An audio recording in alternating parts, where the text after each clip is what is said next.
Glória a Deus. A paz do Senhor, amados. Ao Senhor seja toda a honra, toda a glória, louvor e sabedoria. É por causa dele que nós estamos aqui. Quem está aqui por causa de Jesus, diga glória a Deus. A minha palavra de gratidão ao pastor Christian, pastora Daniela, ao pastor Bruno, sua família, esposa. Que Deus continue sustentando, bem como a todos os ministros desta casa. Uma honra, uma alegria estar aqui. Nesta ocasião, rever irmãos, amigos que amamos o Senhor, como a Fabiola, que é uma amiga muito querida, o Vaguinho, pastor, que Deus continue sustentando a todos vocês. Amados, há no meu coração uma palavra para esta noite, e eu quero convidar você a abrir a sua Bíblia no Evangelho de Jesus, segundo escreveu Mateus, no capítulo de número 14. Evangelho de Jesus, segundo escreveu Mateus, capítulo de número 14. Enquanto você localiza, eu falo sobre os meus materiais que vão estar disponíveis aí ao findar do culto. Em DVD, a mensagem Atos 3, a igreja que eu quero ser. Já em Atos dos Apóstolos, nos 3 primeiros capítulos, nós temos a apresentação de 3 igrejas, 3 níveis diferentes de igreja. No capítulo 1, Jesus está falando de questões espirituais, quando ele é interpelado por alguém que diz: Senhor, quando tu restaurarás o reino a Israel? Uma igreja que prioriza as questões sociais, as questões políticas, as questões da vida comum, em detrimento das questões espirituais. Jesus responde a eles que não convém saber os tempos e estações, mas que eles receberiam poder quando descesse sobre eles o Espírito Santo. Chegamos na igreja de Atos 2, que é uma igreja que vive o derramamento do Espírito. E aí então chegamos na igreja de Atos 3, que é aquela igreja que na hora nona, quando Pedro está subindo de João ao templo para a oração, encontram um homem aleijado. E diz a eles: olha para nós. Agora é uma igreja que tanto une as questões sociais como as questões espirituais, porque está cheia do poder do Espírito Santo. Então, ela é capaz de dizer para quem está sofrendo: olhe para mim.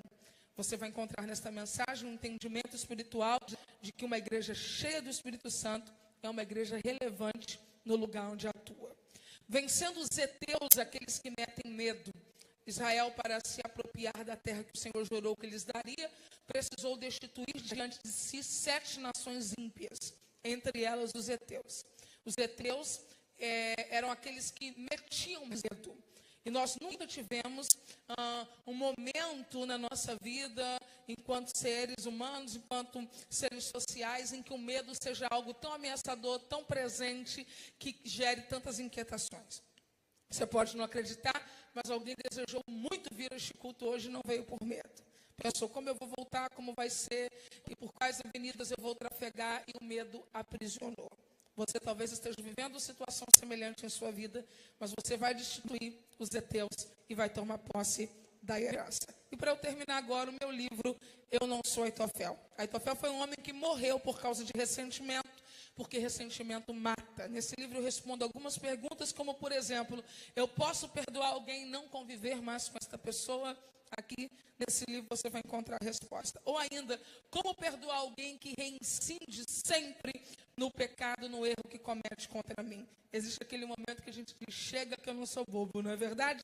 Mas Jesus disse: perdoe 70 vezes 7, e não é matemática, é plenitude. Vá perdoando, perdoando, perdoando, porque quem perdoa vive mais. Quem quer viver muito aqui, diga aleluia.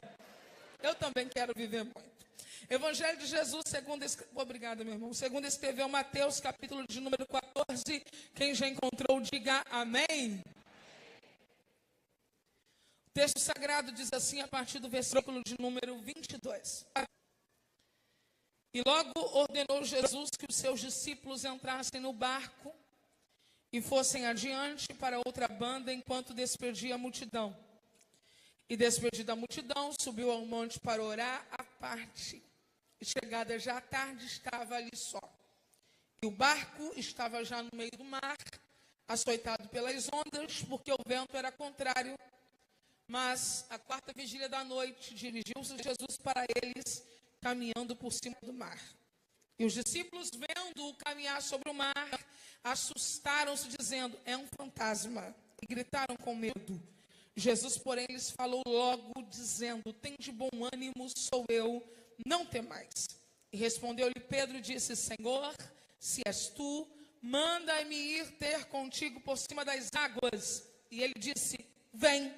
E Pedro, descendo do barco, andou sobre as águas para ir ter com Jesus. Mas, sentindo o vento forte, teve medo. E começando a ir para o fundo, clamou, dizendo: Senhor, salva-me. E logo Jesus, estendendo a mão, segurou-o e disse-lhe: homem de pequena fé, por que duvidaste? E quando subiram para o barco, acalmou o vento. Então aproximaram-se os que estavam no barco e adoraram-no, dizendo: és verdadeiramente o Filho de Deus. Você pode dar um glória a Deus por essa palavra? Levante sua mão que eu quero orar com você nesse momento. Senhor, nosso Deus e nosso Pai, glorificamos e exaltamos o Teu nome pela doce presença do Teu Espírito entre nós. Acabei de ler a Tua palavra, ela permanece no céu, mas é revelada à Tua igreja pelas Escrituras. E a minha oração é para que o Senhor fale e não te cales esta noite. Oramos crendo no nome de Jesus. Amém. Você consegue aplaudir ao Senhor pela Sua palavra?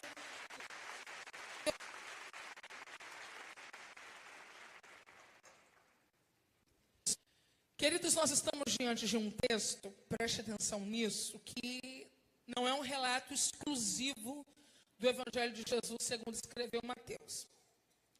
Esse relato se repete no Evangelho de Jesus segundo escreveu Marcos e também é contado no Evangelho de Jesus segundo escreveu João. Em João ele está no capítulo de número 6, dos versos 15 ao 21. Por que eu estou lhe passando esta informação? Porque a partir de agora eu começo a contar a história. E é possível que em algum momento você olhe para a história e diga: mas isso não está escrito aqui, aonde foi lido. Na verdade, antes de ministrar esse texto, eu tive a oportunidade de ler a história escrita por Mateus, escrita por Marcos e escrita por João, que, por sinal, nos dá uma informação muito importante para entendermos todo o restante da história e daqui a pouquinho você vai compreender. Jesus estava diante de uma situação de luto. Seu primo, seu antecessor, aquele que lhe batizou em águas, havia sido morto. E não foi uma morte comum. João, ele foi decapitado e perdeu a vida e a cabeça porque confrontava a iniquidade de Herodes. Um pecado reiterado, repetido, insistente, quando Herodes havia tomado a esposa do seu irmão como mulher. E João confrontava sempre dizendo: não é correto o que você fez. Esta é a mulher do seu irmão. No dia do aniversário de Herodes, uma menina chamada Salomé entra na presença de Herodes dançando. Pastora Ana Grace, Deus abençoe. E no momento em que essa menina entra dançando, ela está instruída pela sua mãe Herodias. E diante da sua dança sensual, Herodes lhe diz assim: peça o presente que você quiser e eu vou lhe dar. E a menina, instruída pela mãe, que está cansada dos confrontos proféticos que João faz, pede a cabeça de João Batista em uma bandeja. Jesus agora recebe esta notícia e ele quer se retirar. Ele quer ir para um lugar isolado e meditar, pensar, descansar, aquelas coisas próprias do Deus homem. Jesus vai. Só que na medida em que Jesus sai, aquelas pessoas que estão observando Jesus, elas conseguem intuir. E intuição é o conjunto de referências que eu tenho sobre alguma coisa para que eu possa então deduzir o que vai acontecer. Não tem nada de espiritualismo na intuição. Eles olham Jesus tomando determinada posição no caminho e dizem: ele vai para tal lugar. Vamos atrás dele. E quando Jesus encosta o barco, pensando que vai descansar, tem uma multidão esperando por ele. Jesus foi de barco, aquelas pessoas foram a pé e elas chegaram antes de Jesus. Porque essa coisa de querer estar onde Jesus está, isso é muito forte. Eu conheço gente que diz assim: o dia que eu tiver um carro, eu não perco mais um culto. Ah, desculpa. Quem quer vir, vem, gente. Quem quer vir, rompe tudo. Tem gente aqui que nem sabe como vai voltar, mas está aqui. Quando Jesus chegou, eles estavam lá. E o coração de Jesus não suportou. Colocou o luto de lado, começou a ensinar, curar, pregar. E daqui a pouco Jesus percebe, eles estão com fome, multiplica os pães, multiplica os peixes, alimenta aquela multidão. E de repente, agora chega a informação que está em João. Um grupo chega para aclamar Jesus como rei. E quando Jesus vê aquele grupo se aproximando, Jesus olha para os seus discípulos e diz assim: ei, entrem no barco e passem para o outro lado. Por quê, gente? Porque Jesus sabia que os seus discípulos não tinham estrutura para recusar o apelo midiático dos gregos que chegaram naquele momento ovacionando Jesus. Jesus sabia que os seus discípulos não tinham estrutura para ver um grupo dizendo: ele é rei, ele é rei, ele é rei, e recusarem esse reinado terreno em prol de uma cruz que lhe esperava há meses dali. Então Jesus, sabendo que os seus discípulos não suportariam aquilo, olhou para eles e disse: entre no barco e podem ir embora. Se você acompanhou a leitura do texto, você sabe que esses discípulos vão entrar num barco e que daqui a algumas horas eles vão enfrentar uma tempestade. Eles poderiam estar em um lugar onde haveriam fotografias, abraços, aplausos, e Jesus disse: não, vá para a tempestade. Sabe por quê, gente? Porque aplausos são gostosos, mas não ensinam nada para a gente. Elogios fazem um bem na hora para o nosso ego, mas não ensinam nada para a gente. Agora, uma noite numa tempestade vai ensinar muita coisa para a gente. Respira fundo, porque eu vim aqui te dizer que Jesus não quer te matar. Eu vim aqui te dizer que Jesus não quer acabar com a sua vida. Eu vim aqui te dizer que quando ele percebe que as situações de felicidade estão nos ensinando pouco, quase nada, ou acabando por desconstruir o melhor daquilo que temos, ele diz: entra no barco e vai enfrentar uma tempestade, porque de uma festa raramente saímos melhor, mas de uma tempestade vamos sair muito melhores do que entramos.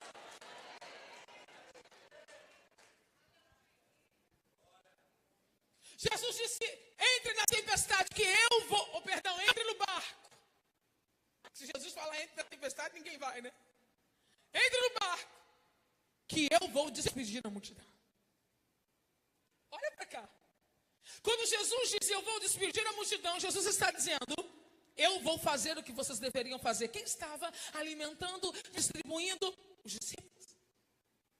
Mas quando Jesus percebeu que os discípulos precisavam viver uma experiência, Jesus disse: entre no barco que eu despeço a multidão. Nessa hora, quem está comigo, diga aleluia. Jesus está tirando o avental dos discípulos e está colocando. Jesus estava dizendo: vai viver o que eu quero que você viva, e eu cuido para você do que você deveria cuidar. Quem tinha que servir a multidão? Os discípulos. Mas Jesus quer que os discípulos tenham uma experiência. Então Jesus pega o avental, coloca, e ele está dizendo: vai viver o que eu quero que você viva hoje. Porque enquanto você está vivendo o que eu quero que você viva, eu cuido do que você deveria cuidar no seu lugar. Eu estou pregando para uma igreja jovem, eu sei disso, mas tem filho de crente aqui, tem filho de pastor aqui. E a assim, que os pastores não dão atenção que deveriam às famílias. Está todo mundo vivo, né? Porque enquanto o teu pai e a tua mãe estavam vivendo o que Jesus desejou que eles vivessem, Jesus estava cuidando de você para eles. Enquanto hoje você está vivendo o que Jesus quer que você viva, Jesus está cuidando daquilo que você não pode cuidar. O meu pai não poderia ter feito nem por mim, nem pelo meu irmão, o que Deus fez por mim e pelo meu irmão. Então, quando Jesus te falar, entra no barco, pode tirar na mesma hora o avental e entregar na mão dele. Porque quando você vive o que ele quer que você viva, ele cuida daquilo que você deveria cuidar. E deixa eu te dizer uma coisa, se você puder levantar sua mão para receber, vai cuidar muito melhor do que você cuidaria. Eu vou dizer a segunda vez, vai cuidar muito melhor do que você cuidaria. Eu vou dizer a terceira vez, vai cuidar muito melhor do que você cuidaria. Enquanto você está na campanha aqui nesta segunda-feira, aquilo que você não pôde fazer, o avental já está na mão de Jesus. Quem vai fazer é Ele.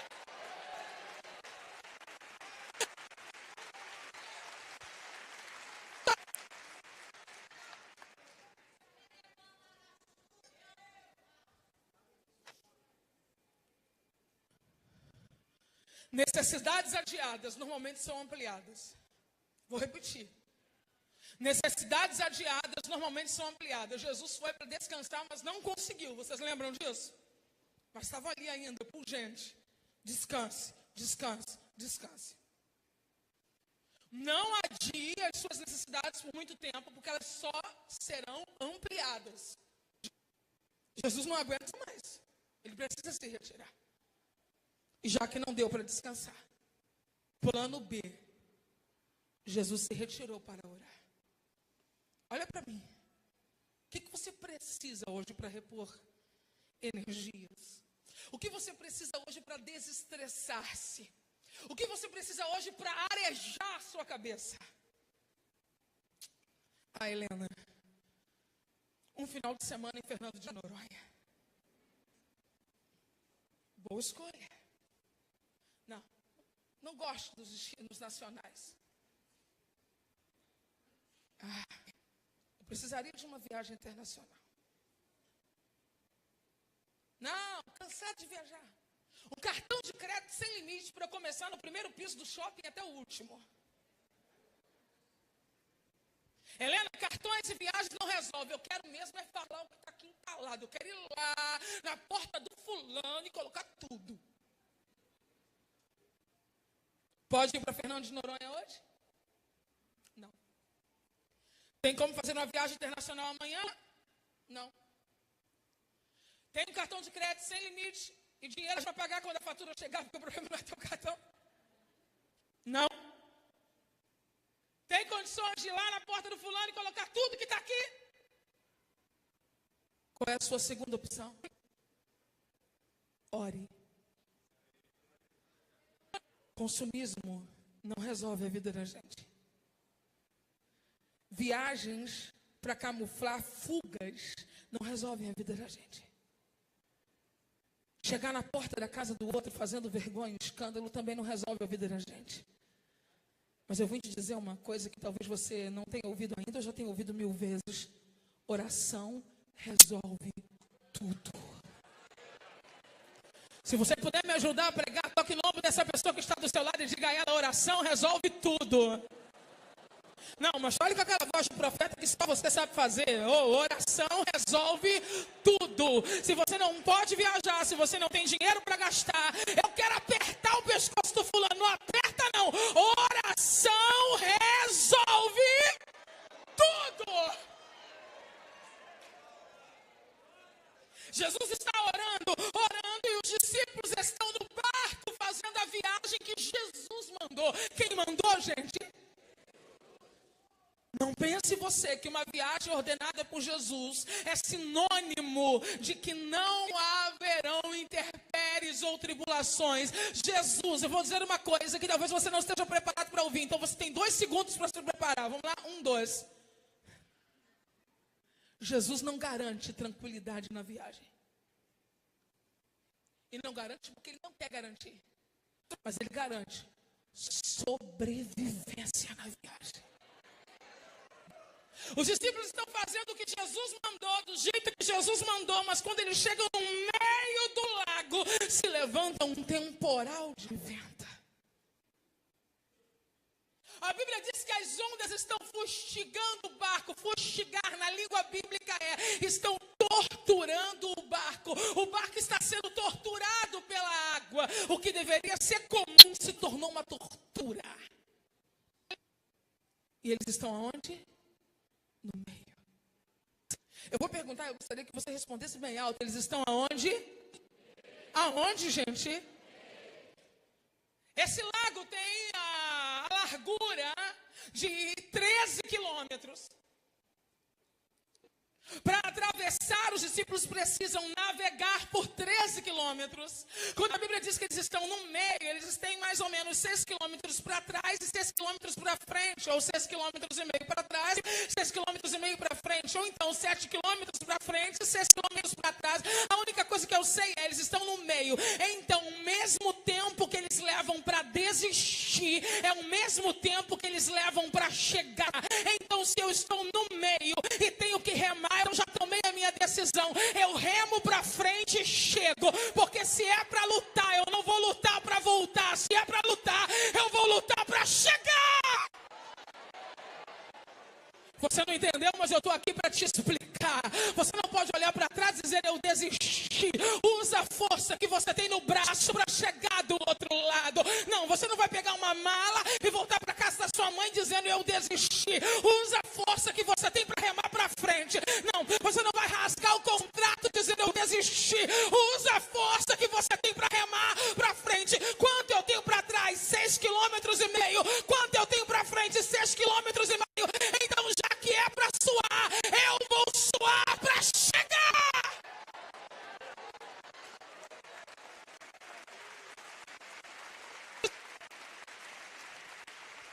Entregue uma palavra de consolo para o teu irmão. Está tarde demais para voltar. Diga isso para ele.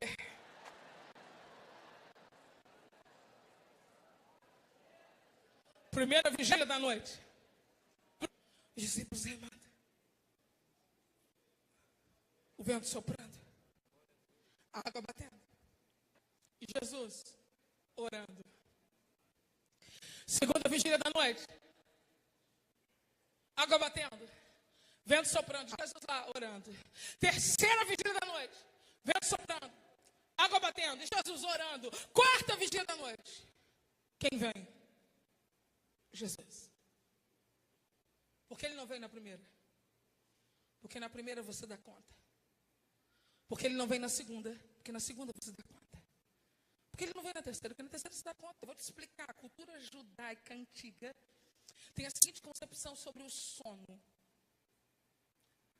O horário em que o sono é mais profundo é na quarta vigília da noite. Eles têm o entendimento de que os órgãos, bem como os membros, bem como os sentidos, entravam em profundo descanso nesse momento. A cultura judaica antiga diz o seguinte: quarta vigília da noite, seus braços não funcionam bem. Quarta vigília da noite, seus membros inferiores não funcionam bem. Quarta vigília da noite, seus olhos não funcionam bem. Quarta vigília da noite, seus ouvidos não funcionam bem e sua boca não funciona bem. Eu vou te explicar. Eu recebo dezenas de convites semanalmente para pregar em vigílias e eu não aceito boa parte deles, ou, na verdade, quase que todos. Hoje eu prego apenas em 2 vigílias no Brasil. Por quê? Porque o meu corpo está acostumado a dormir de 1 às 6 da manhã. E como eu não tenho aquele hábito de ir sempre em vigílias, como alguns irmãos têm, o meu corpo está acostumado a isso. Então, quando chega 3 da manhã, eu estou acordada 4, usando a voz. Parece que minha voz grita comigo mesmo, dizendo: o que você está fazendo comigo? Eu não estou acostumada a trabalhar nesse momento. No outro dia, eu estou quebrada. E no outro dia, eu continuo quebrada. 3 dias depois, eu ainda estou quebrada. Eu digo: gente, então não está valendo a pena isso. A não ser em casos específicos com ordem divina. Fique orando a noite toda. Fora isso, não. Era assim que os discípulos estavam. Na quarta vigília da noite, os olhos já não funcionavam bem, porque não estão acostumados a se manter em nenhum foco durante a madrugada. Os braços não funcionavam bem, as pernas não funcionavam bem. E é nessa hora que você está perto de sair de cena que Jesus diz: quem vai entrar em cena agora sou eu. Ah, você está falando muito. Enquanto você tem língua para falar, Jesus não vem. Você está brigando muito. Enquanto você tem força para brigar, Jesus não vem. Você está chutando todo mundo. Enquanto você tem força para chutar, Jesus não vem. Você anda esparafatosa, batendo com esses braços, e por isso Jesus não vem. Mas quando você coloca os braços para baixo, a cabeça no chão, e diz: Jesus, eu não estou aguentando mais. Ele diz: então sai de cena, porque quem vai entrar em cena agora sou eu.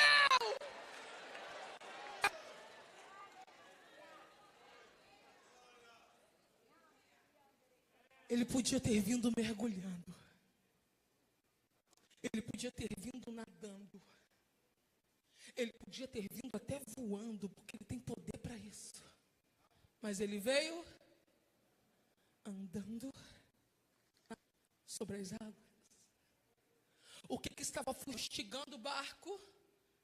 As águas. O que estava aterrorizando os discípulos? As águas. E Jesus vem por cima das... Jesus está dizendo: o que você chama de dor, o que você chama de impossível, o que você chama de angústia, o que você chama de medo, o que você chama de morte, para mim é passarela. Eu ando por cima do teu impossível. Jesus veio andando sobre as águas. Os discípulos gritaram: é um fantasma. Por que os discípulos imaginaram que era um fantasma? Porque nós temos a ideia de que tragédias são sequenciais. Vou repetir. Por que os discípulos pensaram que era um fantasma? Porque nós temos a ideia de que tragédias são sequenciais. Se está ruim, vai ficar... Viu? Eu não mandei ninguém falar isso. Mas já está na nossa mente. Está ruim, vai ficar pior. Quem disse? Eles pensam: bom, já estamos numa situação complicadíssima, com essa aguaceira batendo e a gente quase morrendo. E para piorar tudo, está vindo um fantasma. Jesus me trouxe aqui para te dizer algumas coisas esta noite. Entre elas é que tragédias não são sequenciais. Eu vim te dizer que depois dessa grande tribulação e opressão e angústia que você está vivendo, não virá uma nova angústia, virá uma grande vitória. Eu gostaria de repetir isso para que você pudesse receber. Você já está até preparado, porque as coisas vêm acontecendo de forma tão sequenciais em sua vida. Um problema, outro problema e outro problema. Aí Deus me traz aqui para te dizer: um problema, outro problema, outro problema. E uma grande vitória, uma grande porta, um grande livramento, uma grande surpresa, uma grande bênção. Tragédias não são sequenciais. Ruth, você ficou viúva e agora vai ficar miserável. Não, você ficou viúva e vai se casar com o dono da fazenda.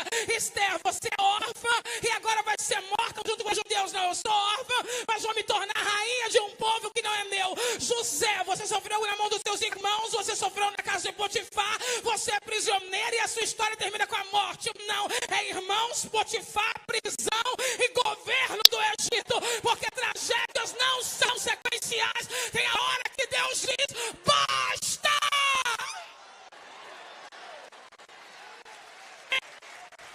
Se eu fosse você, eu misturava glória e aleluia agora enquanto você aplaude. Porque o Espírito Santo vai encher alguns crentes de poder agora enquanto eu estou pregando. Oh, se prepare, porque não vem uma má notícia aí não. É Ele quem vem andando sobre as águas.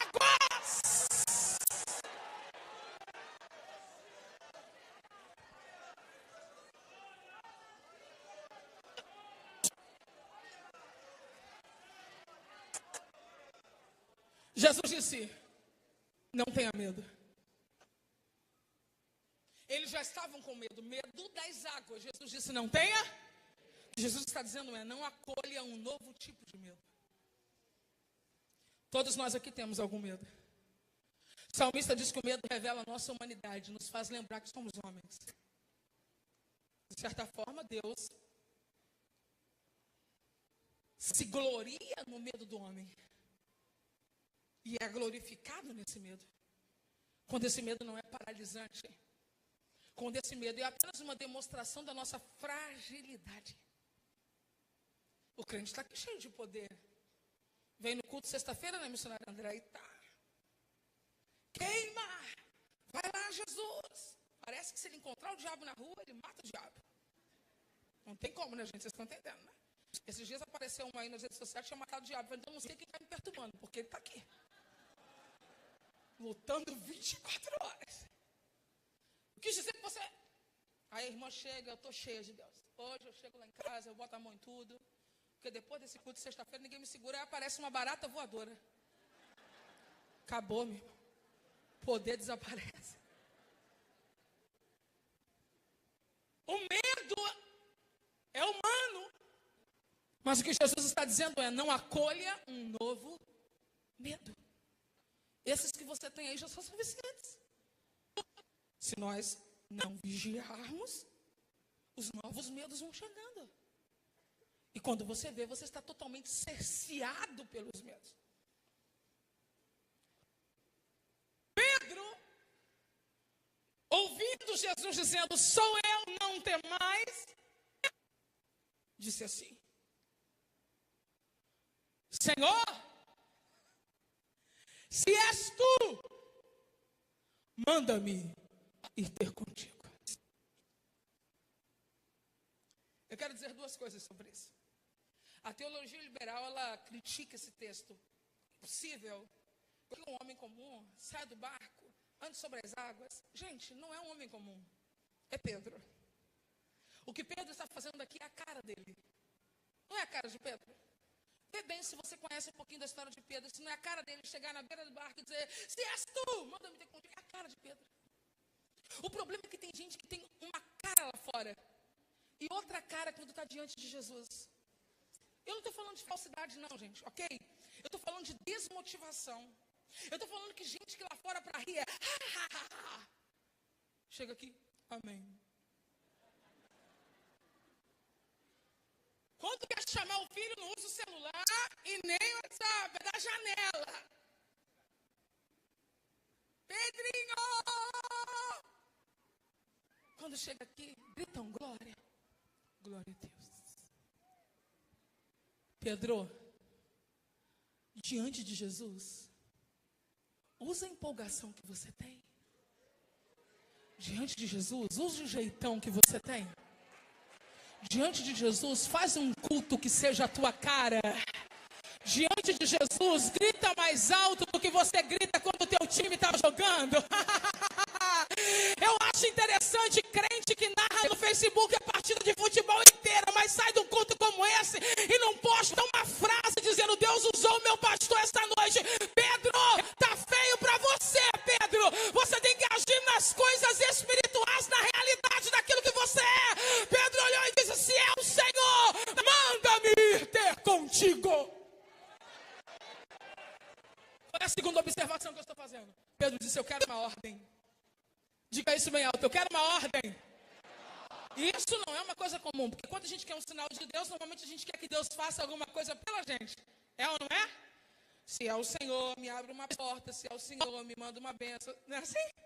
Pedro está dizendo: se é o Senhor, me dê uma. Toda ordem de Jesus.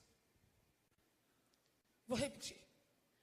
Toda ordem de Jesus vem cheia de poder, para que quem a recebeu possa executá-la. Eu vou repetir. Toda ordem de Jesus vem cheia de poder, para que quem a recebeu possa executá-la. Se Jesus te deu uma ordem, pode celebrar, porque você já tem poder para cumprir essa ordem. Mas eu não tenho dinheiro, vai ter. Mas eu não tenho saúde, vai ter. Mas eu não tenho investimento, vai ter. Mas eu não tenho coragem, vai ter. Mas eu não tenho tempo, vai ter. Mas eu não levo jeito, vai ter. Porque toda a ordem de Jesus vem cheia de poder para ser executada. Jesus respondeu na outra ponta. Pedro, foi assim? Não. Jesus disse assim: vem! Por que eu enfoco o fato de Jesus não ter dito: Pedro, Porque quando Jesus gritou, vem, gente, era para ter descido os 12 do barco. Quando Jesus gritar uma palavra de autoridade desse altar, não fica olhando para ver para quem é, não. Porque quando Jesus manda a palavra, quem quiser agarra. Era para ter descido os 12. Era para ser um desfile em cima das águas. Jesus gritou, vem! Já que ninguém vai, deve ser eu mesmo. Pedro colocou a primeira perna, colocou a segunda e vai viver algo extasiante. Vai perceber que o que era problema para ele, o que era angústia para ele, o que era dor para ele, o que era desafio para ele, não é passarela só para Jesus, não. Jesus está dizendo, eu piso no problema, eu piso na angústia, eu piso no medo, eu piso na dor, e eu te dou autoridade para pisar também. Vem, Pedro!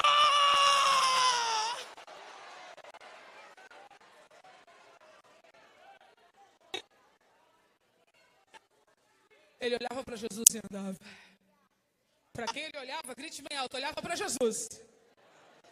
Briga com esse irmão que fala do seu lado, briga com eles, irmão. Esse poder que você está recebendo é para andar sobre as águas. Agora brigue mais sério, na direção de Jesus, hein?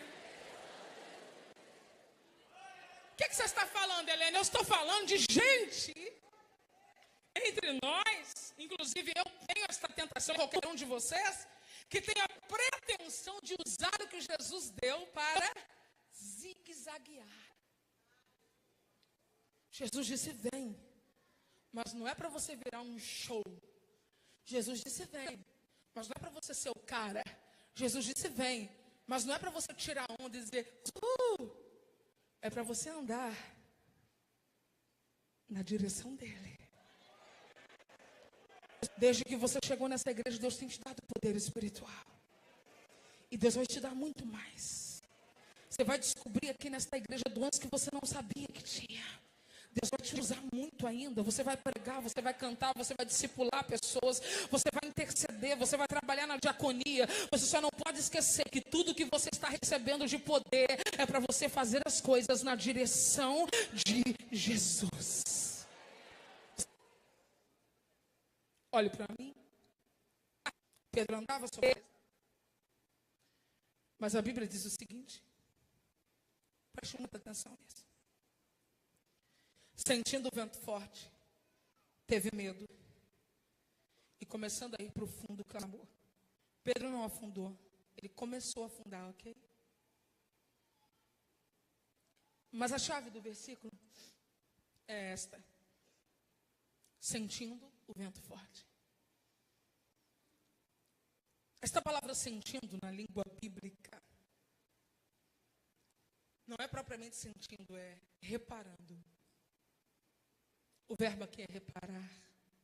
Reparando o vento forte. Começou a afundar.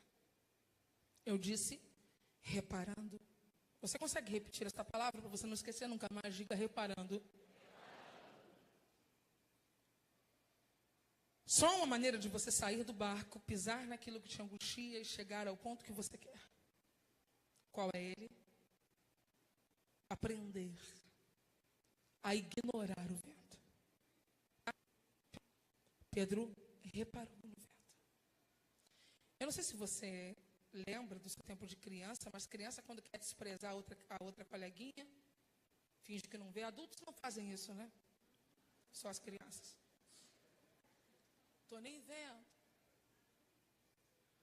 Você precisa fazer isso com o vento. Fazer isso com as angústias que você está vivendo, com as lutas.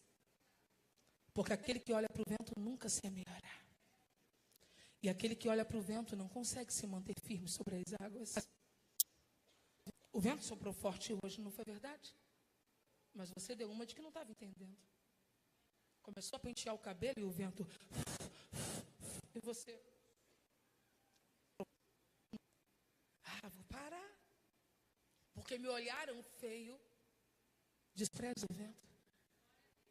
Vou pedir demissão no meio de uma crise. Porque lá tem um monte de gente que não gosta de mim. Ignore o vento. Como eu vou me manter um ambiente onde tem gente que ri quando eu passo? Você vai desistir de um projeto que Deus colocou na sua mão por causa de olhares ou de pessoas? Você precisa aprender a ignorar o vento.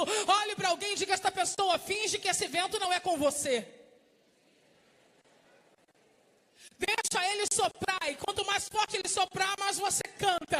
E quanto mais forte ele soprar, mais você glorifica. E quanto mais forte ele soprar, mais você sorri. E quanto mais forte ele soprar, mais você projeta. E quando alguém te perguntar: o vento não te parou? Olhe para a pessoa que lhe perguntar isso ao longo da sua vida e diga: eu aprendi a desprezar o vento. Eu aprendi a ignorar o vento. Pedro reparou no vento e começou a afundar. E quando ele começou a afundar, ele gritou: Senhor, salva-nos. Todo homem, em algum momento da vida, terá que dar esse grito. Todo ser humano vai ter que gritar isso um dia, caso contrário, está perdido. Salva-me. Talvez você chegou hoje aqui, você é do tipo que diz: eu não faço mal para ninguém. Não faz mesmo. Nem formiga você quer matar. Talvez você chegou hoje aqui e diga: eu frequento igrejas há tempos, eu não preciso ir lá na frente e dizer: salva-me. Só tem um jeito de sair dessas águas de angústia e não morrer nesse mundo terrível. E ver a mão de Jesus segurando a sua. Você vai ter que pedir por salvação. Senhor, salva-me. O mundo está caído, a humanidade está perdida. Todos pecaram e destituídos estão da glória de Deus. Mas quem grita: salva-me, Senhor, não terá recusa dele. Quando Pedro disse: salva-me, a Bíblia diz que Jesus estendeu a mão e pegou nas mãos de Pedro. Você consegue pegar na minha mão agora? Não. Por quê? Porque nós estamos distantes. Mas você consegue pegar na mão da pessoa que está do seu lado? Sim, imediatamente. Se você ou na mão de Pedro, levantou. Eu não consigo entender. Eu não consigo entender. Por que as pessoas terminam esse texto assim? E Pedro afundou. Não afunde. Amém. Gente, a melhor parte vem agora. Depois desse seu quase afogamento, você vai experimentar um nível de relacionamento com Jesus que você nunca viveu até aqui. É quando a sua fé é provada em extremo que você vai viver um nível de relacionamento que você nunca viveu até aqui. Eu gostaria que você tocasse no ombro de alguém e dissesse a esta pessoa: você não vai morrer agora, porque o melhor só está começando. Diga para esta pessoa, em nome de Jesus: você não vai morrer agora, porque o melhor só está começando. Eu vou dizer a terceira vez e eu espero que alguém agarre essa palavra: você não vai morrer agora, porque o melhor só está começando.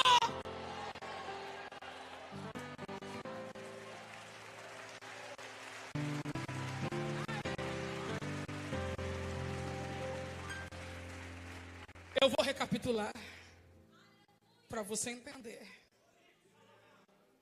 Vem, Pedro! Pedro está andando sozinho. Pedro está andando. Vem, Pedro! Pedro está andando. Aí ele repara no vento e começa a afundar. Jesus vem e pega ele nas mãos. E a Bíblia diz que os dois entraram no barco. Mas Pedro não estava perto do barco. Porque Pedro foi caminhando até Jesus na hora que Jesus chamou. Então Pedro está a certa distância do barco. Quem está comigo, diga: eu vou voltar. Pedro, vem! Pedro está andando, quase afunda. Jesus segura, mas está a certa distância do barco. Você acha que Jesus vai colocar um homem enzarrão no colo para carregar para o barco? Você acha que Jesus vai deixar Pedro ir bebendo água até chegar no barco? Você não entendeu ainda? Que depois desta prova as coisas vão melhorar para você? Porque antes era Pedro Pedro caminhando, olhando para Jesus. Agora é Pedro caminhando, segurando na mão de Jesus. Vamos para o barco, Pedro! Aleluia! Por que Jesus permite quase mortes, quase afogamentos, quase percas, quase desistências, quase falências, quase divórcios, quase quebras, quase vergonhas? Porque Ele está dizendo, depois desse quase, eu volto desfilando com você sobre... Oh, Narahabakashebarabai.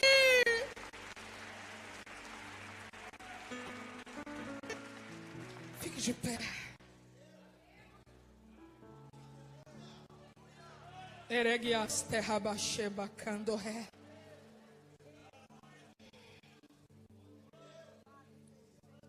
E quando subiram no barco, acalmou o vento. E quando subiram no barco, acalmou o vento. Quando Pedro e Jesus chegaram no barco e entraram, o vento acalmou. Alguém usou uma palavra que está em outra tradução. Cessou. Eu vou usar uma terceira palavra. Fastigou-se. Na língua bíblica, fastigou-se é o melhor termo. Você sabe o que é fastigar? Sinônimo de fastigar: cansar. Quando Pedro e Jesus entraram no barco, o vento cansou. Digo, o vento cansou. Olha para a cara desse crente. É cara mesmo, pode olhar. Viu como ele é terrível? Viu como ele é crente bom? Ele está dando uma canseira no vento. Eu vou repetir.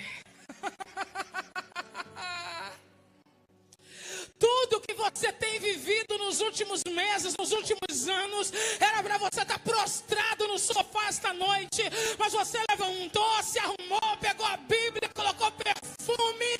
Quando o vento olhou, disse: peraí, não aguento com ele não aguento, é demais. Você está dando uma canseira no vento. Essa tua perseverança está fazendo o vendaval ficar cansado.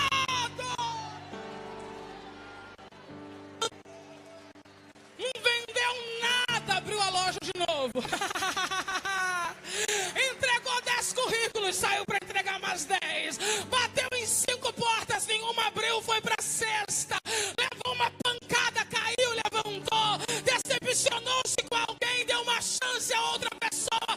O vento está olhando e dizendo: para, com esse crente eu não aguento, eu estou cansado.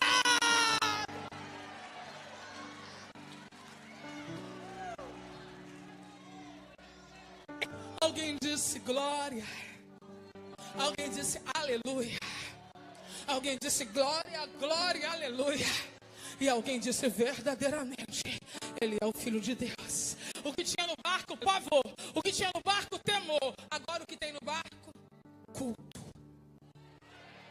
Um disse aleluia, o outro disse glória, o outro disse verdadeiramente é o Filho de Deus, verdadeiramente é o Filho de Deus. Depois que você conseguir dar uma canseira nesse vento, debaixo do sangue de Jesus, debaixo do sangue de Jesus, não é egocentrismo, não, e não é antropocentrismo também não. O que eu estou dizendo é que você, debaixo do sangue de Jesus, vai perseverar tanto que o vento vai cansar. E aonde seria o lugar da morte, vai ser o lugar do culto. Verdadeiramente, Ele é o Filho de Deus. Eu quero te dar 3 minutos para levantar as tuas mãos e para começar esse culto particular com antecedência, porque o vento está perdendo a força esta noite. Comece a dizer glória. Comece a dizer aleluia. Se Jesus já lhe deu línguas estranhas, comece a orar em línguas estranhas. As línguas foram dadas pelo Espírito Santo para serem usadas pela igreja. Jesus se batizou no Espírito Santo, lhe deu o dom de falar em línguas. Abre a boca e comece a falar em línguas agora, porque o vento está perdendo a força. O vento está perdendo a força. O vento está perdendo a força.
Você já deu esse grito?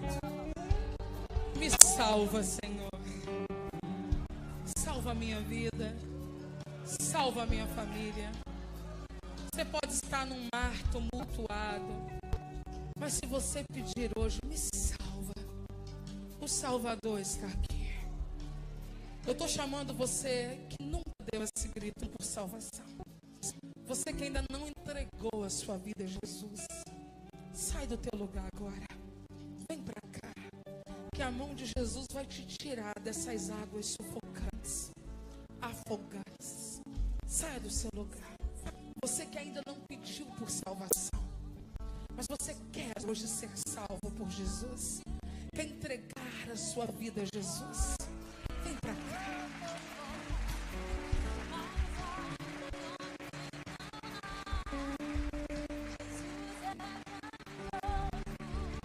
Vem para cá.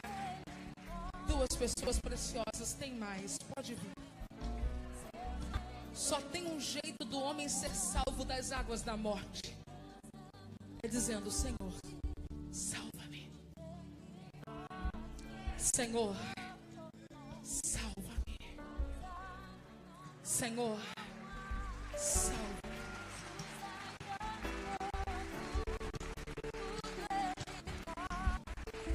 Senhor, salva-me. Olhe para mim. Eles estão gritando hoje: me salva, Jesus. O convite está aberto para quem quer hoje dizer: me salva, Jesus. Mas há um segundo grupo aqui. Qual grupo? Aquele que ouviu o convite de Jesus. Vem! E começou. Só que reparou no vento. O que é reparar no vento? É reparar naquilo que não deveria ter sido reparado. Alguém reparou nos seus próprios erros. Ah, não, eu sou muito falho para ser crente. Alguém reparou nos erros dos outros. Ah, mas é muita gente fazendo coisa errada. Outros repararam nos problemas familiares, nos desafios da vida, nas decepções sofridas. Resultado foi: olhou para a direção errada e começou a afundar. Mas Jesus está aqui para te dizer que a segunda parte da história ainda vai ser melhor do que a primeira. Não que ele tenha tido prazer na sua desistência, mas porque a graça dele é maior do que a sua desistência. Eu estou chamando todas as pessoas que chegaram a esse culto e estavam afastadas. Saia do seu lugar agora, porque você não vai passar nem mais uma noite do jeito que você estava. Sai do teu lugar e vem para cá. ouvir.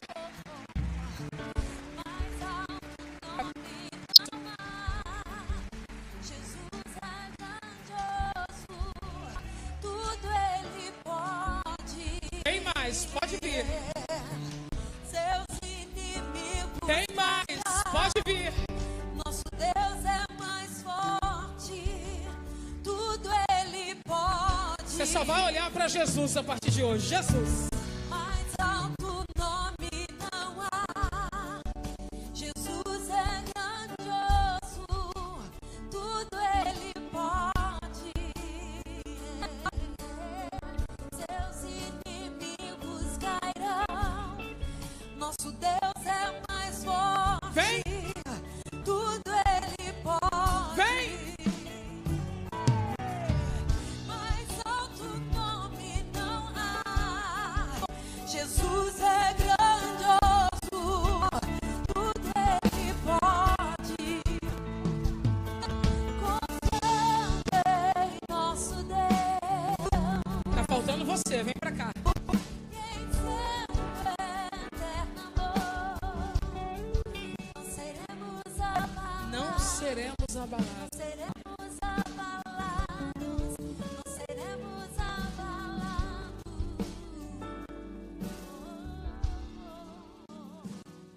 Estenda a mão pra cá, igreja viva. Ainda há tempo de você vir. Ainda há tempo. Rompe com a vergonha, com a timidez. Passa até pelo cantinho. Mas vem, tá chegando ali.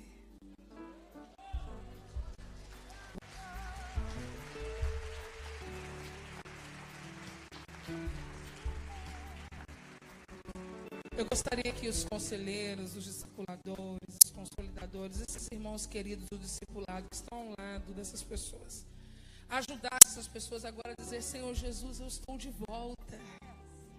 Digam isso: Senhor Jesus, eu estou de volta. Me perdoe pelo tempo que eu estive distante. O Senhor é o meu único Salvador. O meu único Senhor. Salva-me. Pai, em nome de Jesus, eu quero te glorificar por essas vidas tão preciosas que estão aqui. Quero te bendizer, Senhor, porque esta noite elas estão sendo arrancadas desse mar de angústia e trazidas para a tua maravilhosa luz.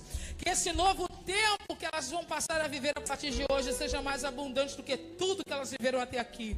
Segure nas mãos desta moça, deste homem, desta mulher, para que nunca mais ele se ausente da tua presença. Como igreja, nós bendizemos e glorificamos o teu nome, no nome daquele que é santo, no nome de Jesus. Amém. Quem consegue dar um glória a Deus por essas vidas? Pastor Christian, muito obrigada. Deus a todos abençoe. Gente, eu não posso devolver o microfone ao pastor sem antes dizer que na hora que eu comecei a ministrar, eu não vi a doutora Denise aqui, mas agora eu estou vendo. E eu a amo muito. Ela é a minha médica e a beleza dela eu acho que é contagiante. Dizem que eu fiquei mais bonita depois que eu a conheci. Te amo, Denise. Você é uma bênção para minha vida. Amém. Glória a Deus.